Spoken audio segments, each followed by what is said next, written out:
شہد سے پیٹ کے درد کا علاج۔ ایک شخص رسول اللہ صلی اللہ علیہ وسلم کی خدمت میں آیا اور عرض کیا، اے اللہ کے نبی، میرے بھائی کے پیٹ میں تکلیف ہے۔ آپ نے فرمایا، جاؤ اور شہد پلاؤ۔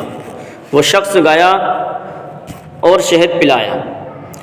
دوسری مرتبہ پھر آپ صلی اللہ علیہ وسلم کی خدمت میں آ کر وہی شکایت کی تو آپ نے فرمایا کہ جاؤ اور شہد پلاؤ۔ وہ شخص گیا اور شہد پلایا۔ تیسری مرتبہ وہی شکایت لے کر پھر آیا اور کہا، اے اللہ کے نبی علیہ الصلاۃ والسلام، میرے بھائی کے پیٹ میں تکلیف بڑھتی جا رہی ہے۔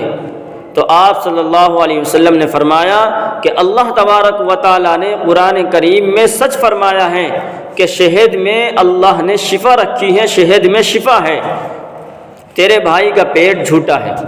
وہ شخص گیا اور جا کر اپنے بھائی کو پھر شہد پلایا اور اس کا بھائی اچھا ہو گیا۔ تو میرے محترم بزرگوں اور عزیزوں، اللہ تبارک و تعالیٰ نے قرآن کریم کے اندر سچ فرمایا ہے کہ اللہ نے شہد میں شفا رکھی ہے۔